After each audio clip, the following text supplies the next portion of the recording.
Hello po mga ka-viral and welcome back again to this YouTube channel. Latest update na naman tayo ngayon. Sa gitna ng kaguluhan ngayon sa bansa hinggil sa usaping politikal, ang bangayan ng kampo ng administrasyon ni PBBM at ang kampo ng Vice Presidente ni si Sara Duterte at ang patuloy na pag-usad ng investigasyon ng ICI or Independent Commission on Infrastructure at ang Blue Ribbon Committee ng Senado.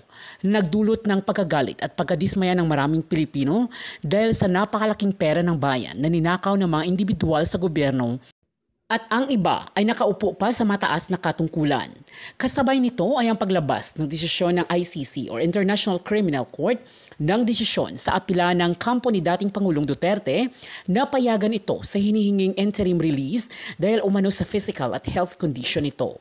Deny ang desisyon ng ICC sa interim release ni PRRD. Kung kaya ay doon na ito sa The Hague, the Netherlands mananatili at inaasang magsisimula ang confirmation of charges hearing nito baka January sa susunod na taon. At doon magkaharap-harap sila ng mga biktima ng kanyang war on drugs at AJK noong Duterte administration. Subalit kahapon lamang, isa na namang matinding pasabog ang inilabas ng ICC dated December 1, 2025. Na nagpagimbal sa kampo ng mga Duterte sa maaaring kahihinatnan ni VP Sara at iba pang mga kaalyado nito kabilang na si Senator Bato de la Rosa at Senator Bongo. Ayon sa official website ng ICC ay meron 8 individual na tinawag na co-perpetrators o mano ni FPRRD o kasabwat niya noong kampanya kontra droga ay kabilang sa maaaring makasuhan at aarestuhin din ng ICC sa susunod na mga araw. Base sa 8 individual na inilabas ng ICC ay sigurado na umanong pananagutin sila. Ayon sa impormasyon ay sigurado na umanong si Bato de la Rosa at maaaring si Senator Bongo bilang kanang kamay ni Duterte at binabanggit sa reward system ng mga opisyal na magpapatupad ng AJK. Ayon sa balita ay nagsimula noong taong 2011 kung kailan naging miyembro ng Pilipinas ng ICC hanggang 2019 kung kailan tumiwalag ang bansa sa ICC sa administrasyon ng FPRRD. Doon nakarecord ang lahat ng mga kaso hinggil sa crime against humanity. At noong taon na iyon ay dating mayor pa si VP Sara sa Davao City at doon magsimula ang war on drugs at AJK na ginawang model sa buong bansa. Maaari umanong dawit si VP Sara sa 8 co-perpetrators ng kanyang ama. Pwedeng kabilang si General Albayalde sa 8 kakasuhan bilang dating PNP chief na pumalit kay Bato de la Rosa. Ganun din si Aguirre na dating Justice Secretary ni Duterte. At inaalam pa sa ngayon ang iba pang mga isusunod ng ICC. Sa listahan na inilabas ng ICC ay redacted o nakahide pa ang identity ng 8 individual habang wala pang arrest warrant sa kanila. Mukhang natataranta na ngayon sina Senator Bato de la Rosa na hindi na nagpapakita sa Senado at nagtatago na. Pati si Senator Bongo at VP Sara Duterte dahil sa balita na ito laban sa kanila. O ito mga kabunyog, ang topic ko ngayon, dapat sampahan ang kaso ng impeachment ng ethics complaint. Sorry hindi impeachment. Sampahan dapat ng ethics complaint itong si Bato, mga kabunyog, mga kababayan. Imagine niyo, nagsisweldo kahit di nagtatrabaho. Ang sarap naman ng buhay mo, Bato. Good morning din, Kabunyog Edgar Sibaya. Kumusta kayo dyan sa Chicago, Illinois, USA? Imagine niyo mga kabunyog. Tumatanggap ka ng sweldo, pera ng taong bayan. Tapos hindi ka naman nagtatrabaho kasi hindi ka pumapasok. Hindi naman excused yung absence mo. Bakit? Ano bang rason mo at nag-a-absent ka? Mas malala pa, mga kabunyog, hindi man lang nagpapaalam sa Senado. Hindi man lang nagpapaalam. Ano bang plano niya sa buhay? Anong rason niya at hindi siya nakaka-attend? Kaya mga kabunyog, mga kababayan, actually, tama itong bigyan natin ng 1 month. Ako, kung may makakausap akong ang bunyog, maganda tong sampahan ng ethics complaint sa Senado. Ano natin to? Madisiplina itong mga tulad nito. Ang nakakalungkot kasi sabi ni Senador Win Gatchalian, wala daw sa rules nila sa Senado na kapag nag-a-absent ka ay wala kang sweldo. Actually, pwede mo naman yung pagbigyan, 1, 2, 3, 4. Ito, mag-iisang buwan na sa December 10. Mag-iisang taon na sa December 10. Mga kabunyog.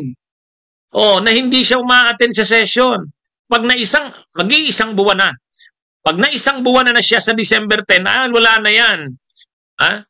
Kaya ito mga kabunyog, mga kababayan, sampahan na to ng ethics complaint. Yung mga katulad sa bunyog na naniniwala, yung mga naniniwala dyan katulad namin sa bunyog na dapat disiplinahin si Bato. Actually, nung isang linggo ko pa to dinidiscuss, bakit hindi ba dinidisiplina ng Senado si Bato? Okay, kung ayaw niyong disiplinahin, may magpa-file na mamamayan, pangungunahan ng bunyog, ethics complaint. File na natin. Mga kabunyog, mga kababayan. Imagine ninyo, wala man lang pasabi, sabi ni Senate President Soto, hindi man lang tumatawag sa kanya. Sabi ni Senador Win Gatchalian, hindi man lang daw kumontak sa kanya kung bakit hindi pumapasok. Ngayon, kung plano niyang magtago na lang, dahil natatakot siya doon sa ICC arrest warrant, mag-resign na siya sa Senado. Mag-resign na siya. At kung hindi siya magre-resign, at patuloy niyang gagawin yan, disiplinahin na ng Ethics Committee. Yun. Mga kabunyog, hindi yan pwedeng ganyan. Imagine niyo ito, ito balita ito sa dyaryo ngayon. Saka sa mga news outlets, absent pero susweldo si Senador Bato. Ang rason, kasi sabi ni Senador Win Gatchalian, wala naman sa Senate rules yun. Ako nga, nagtuturo ako ng labor law. Mamaya nga, may klase na naman ako, 6 to 9 p.m. Review class sa labor law. Tinuturo ko yan. Ang isa sa mga principles sa labor law, no work, no pay principle. Pag wala kang trinabaho, pag hindi ka nagtrabaho, wala kang bayad. Wala kang sweldo. No work, no pay principle. Basic na principle namin yan sa labor law. Tinuturo ko yan sa estudyante ko. Tapos ngayon, may klase ako mamaya, labor law. Labor law review, 6 to 9 p.m. So ngayon, mas mangyayari niyan, kung sa ordinaryong manggagawa nga, hirap na ang buhay nun Ordinaryong manggagawa, hirap na ang buhay. Pag hindi ka pumasok sa trabaho, no work, no pay. Ito pang si Bato. Ito pang si Bato na mapera ito. Tapos kahit pala hindi ka pumasok, okay lang yan kung nag-absent ka, 1, 2. Na-absent ka sa session sa Senado. Ito, mag-iisang buwan na by December 10. Mga kabunyog, mga kababayan. Kaya ito? Kaya ito mga kabunyog, mga kababayan? Hindi tama ito. No work, no pay ang principle. Sa labor law, pwede ka lang magsweldo kahit hindi ka magtrabaho. Alam nyo ang exception lang doon? Kahit hindi ka nagtrabaho, bibigyan ka ng sweldo. Ang exception lang doon, gusto mong magtrabaho, hindi ka pinapapasok. Yan yun. Halimbawa, sa panahon ng, di ba, sa panahon ng pinag-iinitan ka ng employer mo, pinag-iinitan ka, gusto mong pumasok, hindi ka pinapasok, ireklamo mo sa labor. Pag napatunayan ngayon na gusto mo naman pumasok, nagre-report ka, hindi ka pinapapasok, dapat kang bigyan ng sweldo doon sa mga araw na willing ka, available ka, gusto mong pumasok, kaya lang hindi ka pinapasok. Sisweldohan ka ba kahit hindi ka nagtrabaho? Yes, kasi hindi mo kasalanan. Bakit hindi ka nagtrabaho? Hindi ka pinatrabaho gusto mo sana Yan lang yung exception. Sa no work, no pay principle, basic yan sa labor law namin. Hi, Pastine. Salamat sa pag-send ng donation Ano ito? Anong klase itong Kapag ganyan ang nakakalungkot diyan, sabi ni Senador Win Gatchalian, wala sa kanilang rules na kapag hindi ka nagtrabaho, pumasok o absent ka, ay wala kang sweldo, wala daw ganun Gilagay nyo sa rules nyo. I-correct nyo na yung rules nyo na yan. 'Di ba? No work, no pay principle. Basic principle sa labor. Swelduhan ka ng taong bayan, Bato de la Rosa. Oh.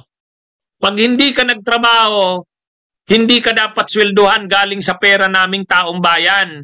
No work, no pay principle yan.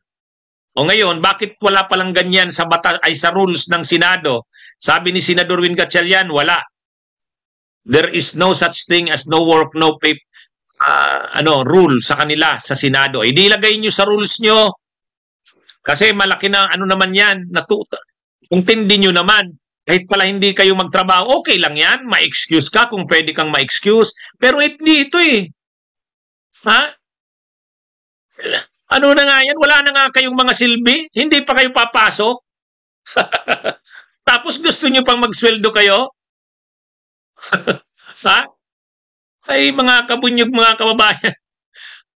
Anong klase to? Kaya mag-file tayo ng ethics complaint. Ha? Yung mga gustong sumama dyan sa bunyog, filean natin to ng ethics complaint.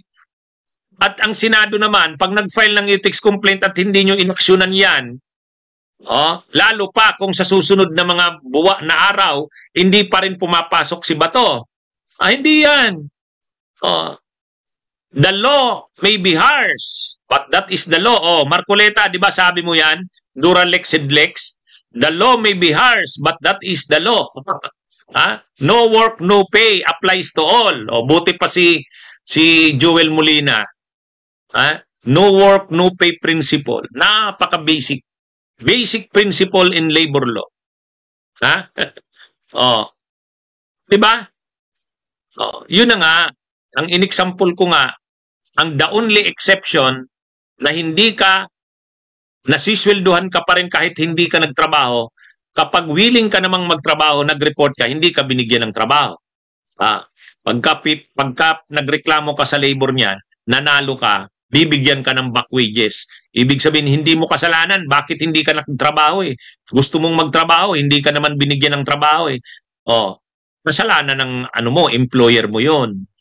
Yun, kahit no work, no pay ka, babayaran ka, back wages. Kasi hindi mo kasalanan yun. Yan yung principle dyan sa labor law. Corollarily, yun ang doon. Corollarily, mag-a-apply din yan sa kanila. Yan eh. Yan? Ang principle dito, ang sweldo nila ay galing sa taong bayan. Dapat kayong magtrabaho bilang sinisweldohan ng taong bayan. Pag hindi kayo nagtrabaho, hindi ka dapat magsweldo. Basic. Basic yun. No work, no pay principle. Kaya lang ito na nga, sabi sa balita, absent pero sisweldo si Senador Bato. Ay, wow.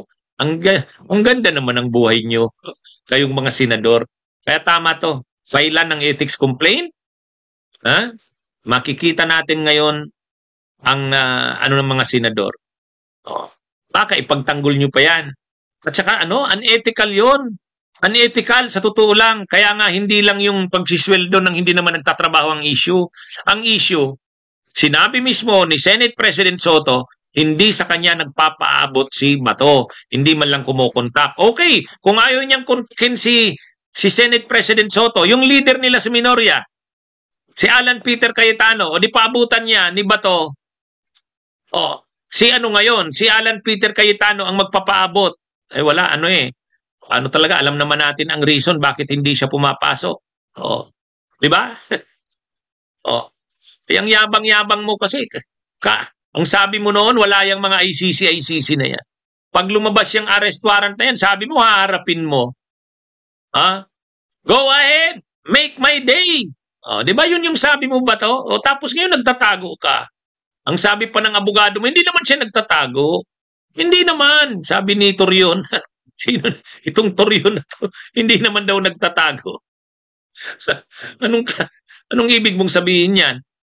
Kapag inabot pa yan ng more than 1 month, 2 months, expel na dapat yan. Expel na yan. Ayan mga kabon. Kaya lang ngayon pa kasi na may lumabas ng yon?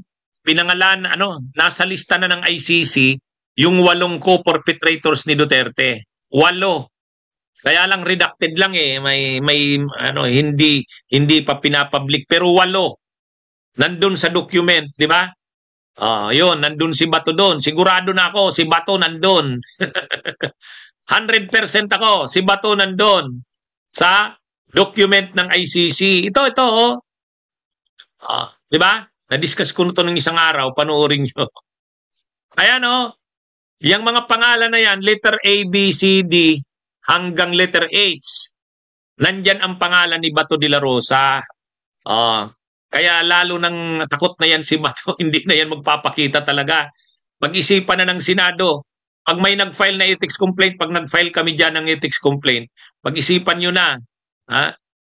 I-expel nyo na yan. Kasi ito, oh. Ayan yung balita, oh. Ayan. Anong sabi dyan? 8 co-perpetrators ni Duterte sa drug war nakalista sa pre-confirmation brief ng ICC. Ayan, ha? At sino yung 8 na yan? Ito na nga, oh. Ayan yung 8. Yan yung letter A. Letter A to letter G. Ay letter H. Sigurado nandyan si Bato de la Rosa. Kasi siya yung PNP chief nung panahon eh. Kaya mga kabunyog, mga kababayan, ano ito? Dapat nito disiplinahin na. Disiplinahin na yan. Ang ganda naman ng buhay nila. Hindi nagtatrabaho, si sweldo. Yung ordinaryong ang manggagawa. Mag-absent lang ng half day, wala. Hindi pinapatawad. Kahit nga late ka ng 1 hour, 2 hours. Late ka ng 1 hour. 30 minutes na late, pwede kang i-consider. Pero 1 hour, 2 hours, hindi na. Di ba?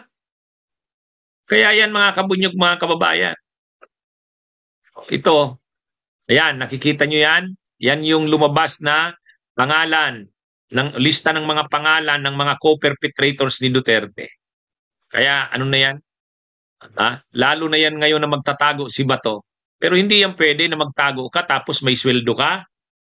Tapos sasabihin ng mga senador, ay wala kasi kaming wala kaming rule na ganyan. Ano yan? Wala yan sa rules namin eh. Sabi ni sino yan? Sabi ni Win Gatchalian. Kung wala sa rules nyo, di ilagay nyo. Hindi pwede yun. Sabi ni MAPH, sabi niya, tinatakot nyo kasi nahuhuli na eh. Huwag nyo na kasing takutin. Hindi pa nga lumalabas yung arresto. Wala pa talagang kopya, nagtago. Imagine nyo yan. Mga kabunyog, hindi pa nga lumalabas yung arrest warrant, nagtago. Ano ba naman yan? Paano yan? Akala ko ba matapang? Yun yung ano niya eh, yan yung paniwala niya sa mga supporters nila. Go ahead! Make my day! Yung mga ganun pa eh. Tapos nung PNP chief siya, di ba, may baril yan na ganyan. Ayan, ganyan yan si Bato. Ayan. Tapos ngayon, sinabihan lang ni Boying Rimulya, ni Ombudsman Boying, mayroon na akong kopya pero nasa cellphone ko. Hindi pa ito yung official pero mayroon ng arrest warrant si Bato na mga resolutions para properly coordinated sa mga LGUs yung mga projects na rini-recommend natin at most importantly mayroong pangangailangan. Dahil kung may resolution, ibig sabihin ho nito talagang kailangan ng LGU yung mga rini-request nila sa atin. So maraming salamat Senator Risa for that clarification. Mr. President, may we now recognize our distinguished colleague, Senator Lauren Legarda. Senator Legarda is recognized. Thank you, Mr. President. At the outset, allow me to thank the hardworking and brilliant and very calm-tempered Finance Chair for listening through it all and for instituting the technical working group, which was very helpful, although most of it was attended by legislative staff. It made it very transparent, and for doing the committee and individual amendments in plenary. So we're grateful for this methods, which I think could be institutionalized in the years to come. Mr. President, as chairman of the Subcommittee H, may I read into the record the amendments we have proposed on House Bill 4058, the 2026 General Appropriations Bill. For the Department of Agriculture, Office of the Secretary, additional funds for fishing paraphernalia for coastal municipalities, 50 million. For the Department of Education, Office of the Secretary, funds for the alternative learning system, 251.503 million. Oh, may I just, should I pause per department? If we go through the the yes, amendments. So that it's quicker. Yeah, it's quicker. Yes, Yeah. thank you. Alternative learning system, 251.503 million. The additional funds for the construction of classrooms, 800 million, and I will explain this later. Additional funds for the last mile schools, 2.250 billion, for a total of 3.301 billion for the Department of Education. For the National Museum of the Philippines, repair and development of the General Aniceto Lacson Ancestral House in Talisay, Negros Occidental, Phase 2, 50 million. The development of the National Museum of the Philippines, Calibo Aklan, Phase 2, 20 million. Development of the National Museum of the Philippines, Coronadal and Lake Cebu, South Cotabato, Phase 2, 40 million, for a total of 110 million for the National Museum. For the state universities and colleges, UP system, renovation of Paz Mendoza Hall, PGH Manila, 30 million. PGH funding for the treatment of X-linked dystonia Parkinsonism, XDP, also known as Lubag syndrome, a very unique illness found in Western Visayas, the island of Panay, 15 million. Digitization of oral narratives for UP Visayas, 12 million. Scholarships for the Marine Science Institute, UP Diliman, 10.965 million, for a total of 67.965 million. For the Department of Environment and Natural Resources, Office of the Secretary, we decided to cut the National Greening Program by 1,090,179,000 instead of the 1,282,179,000 per the committee report. The revised budget for the NGP now stands at 565 million. We have also included a special provision on the implementation of the remaining NGP budget, which provides that priority shall be given to the legislated protected areas. For the Department of Foreign Affairs, Office of the Secretary, provide funds for Philippine Studies, 20 million. MOE for London, United Kingdom Embassy, 3 million. MOE for Frankfurt, Germany, PCG, Consulate General, 3 million.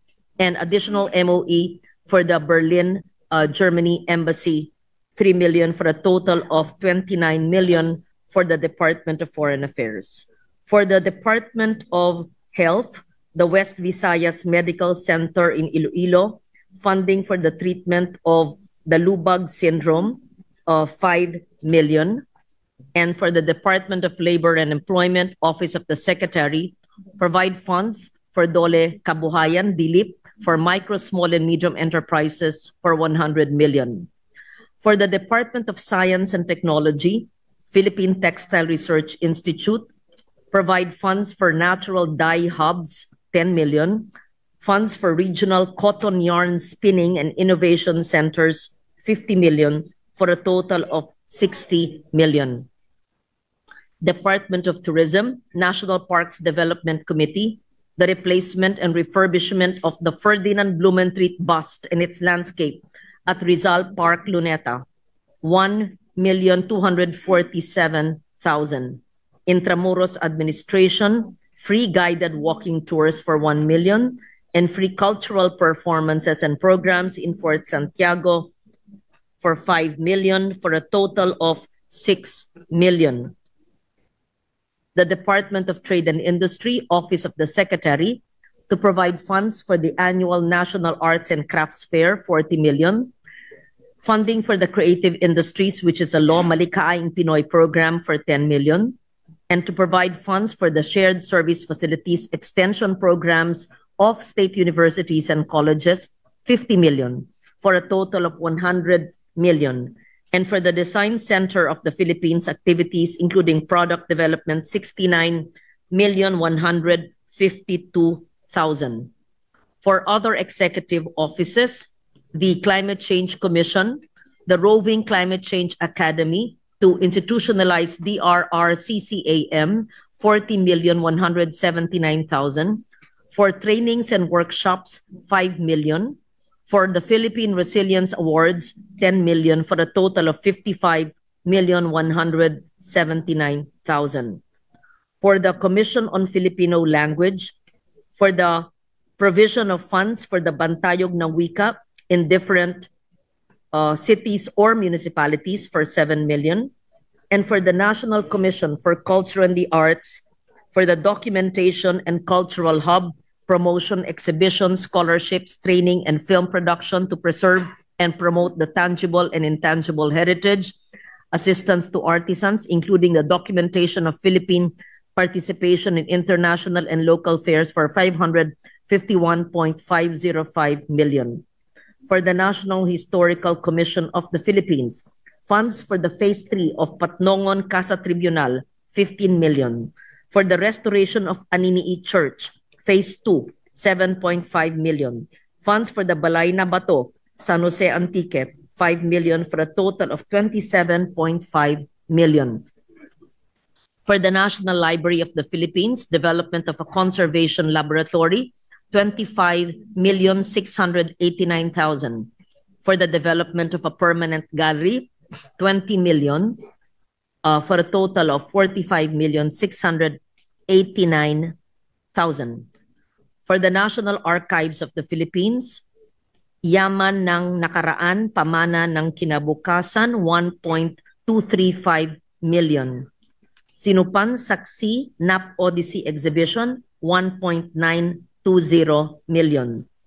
Budget for the lease and construction of the National Archives Northern Luzon Regional Hub for 55 million, for a total of 58.155 million. Cultural Center of the Philippines to provide funds for PPO performances nationwide, 10 million. Subsidy for national performing arts companies, 70 million, for a total of 80 million. Development Academy of the Philippines, DAP, to provide funds for seminars of state university and colleges and local colleges presidents and officials to be arranged by DAP, 3 million. Provide funds for trainings and seminars, 10 million, for a total of 13 million. These are my committee amendments, Mr. President, which I put on record, which I am grateful to the good sponsor. We discussed it previously, and I actually had the longer list, but I'm only reading into the record those which I deem he is likely to accept. So I submit, Mr. President. Thank you. Thank you, Mr. President. And thank you, Senator Legarda. You've been very active in actually almost all the budget briefings, also in plenary, and we appreciate all your suggestions and your interventions. So maraming salamat po. The amendments are deemed submitted for consideration of the body. Thank you. May I also put onto the record, Mr. President, some of the committees which I did not chair, but because of the plenary debates, Yes. I just like to make on record, even if you chaired it, just so that Yes, I, Mr. President. on record, would like to support. Yeah, well, Yes. well, Mr. President, the Thank- senators are not limited to the committees they chaired Yes. because actually everyone is a member of the Yes. Finance Committee. And so they that's can why make I wanted to changes. answer earlier. Yes, when they asked you about the 11-day plenary hearings and plenary sessions, I would like to say that it's been very helpful. And thus, I am now manifesting my other amendments based on the plenary sessions, I leave it to the better judgment of the chair.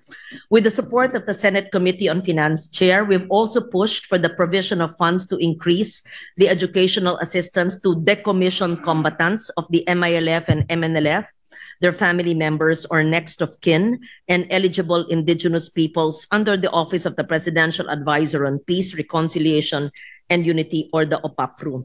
We also work to ensure that SUCs receive funding to cover the 12.3 billion cumulative deficiency in the free higher education implementation from 2022 to 2025, and to ensure that the 2026 GAA contains no deficiency. I am so grateful to the chair that even on a stormy day when all the state universities and colleges officials